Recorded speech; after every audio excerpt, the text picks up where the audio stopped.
We had to find a way. The media wouldn't cover it. They wouldn't talk to us. The businesses hated our guts because we were hurting business, we were hurting tourism, because the whole poison water thing tends to turn people off. And we became quite the social pariahs, and but I guess, not there to make friends. I got to meet Lois Gibbs, who busted open Love Canal, the first EPA Superfund site. She needed her whole city moved because her whole neighborhood was put on top of a toxic waste dump that had broken open. She was a huge help and sent me a book on organizing. She said, yes, you have to do the research, you have to find out what's in your water, but you got to get that community educated, because there's nothing more terrifying or more strong than an educated community.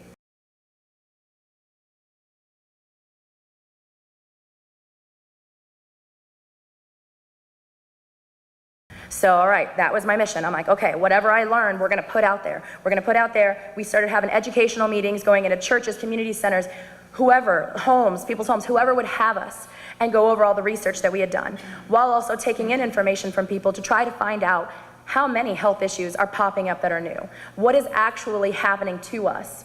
We didn't know what we were doing. We just knew we had to collect information. The more research we did, the more things we found. And then in February of 2015, Bob had told us, if your water's brown, that's iron corrosion. But it's never just iron corrosion. If you see discolored water, the water's too corrosive, it's not being treated properly, in an older city, you're gonna have copper and lead, almost guaranteed. So he told us to test for that. So we started in February of 2015, we found lead. 8 months before the state admitted it. So we had to be methodical with this. What I wanted to do was collect as much information from around the entire city, because when we had found 104 parts per billion of lead in Leanne Walter's home, they told us, well, she's got a wonky service line. It's 160 feet long, which is abnormal. Sure it is. But then they went around saying, well, we found there's lead in this one home, but it's just this one home. That's all. Everybody else is fine. We're like, that's insane. So we started getting testing bottles slipped to us from the water treatment plant workers. They started slipping me information that I wasn't supposed to have, which I thought was awesome, because they live in Flint too, and they didn't want this. They didn't want to be on the nasty river that had been dumped in for over 100 years and never cleaned up. So General Motors, AC, Delco, DuPont, they filed bankruptcy. So the EPA did not enforce the, I think between a couple of the sites, like $85 million in cleanup. So we're drinking this. And they're telling us that it's safe, it's fine, that we're lucky to have such a resource in our own town.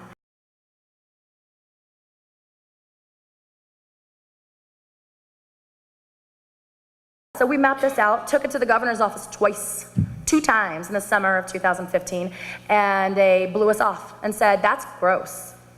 Well, yeah, but this is what they were letting us with. They're like, you're fine, it's too expensive to switch. Our city council, who does not get along with each other at all, voted to get off the Flint River and go back to the Clean Detroit source. And the emergency manager said, incomprehensible, it's too expensive. And that was that. We built some amazing coalitions, and this is, when I met Nayyirah, because the Flint Democracy Defense League was an amazingly strong voice.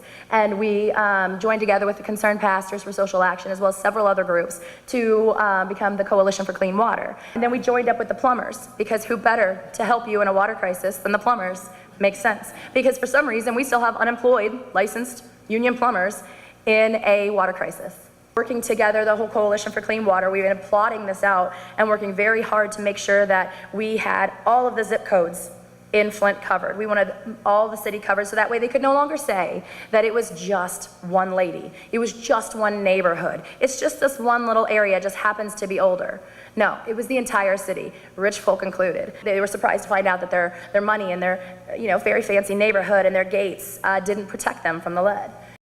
We filed injunctions, emergency injunctions, to get off of the Flint River. We did everything we could legally. We hired an attorney, we protested, we marched, we were as polite as possible, went to all these meetings, and they still blew us off.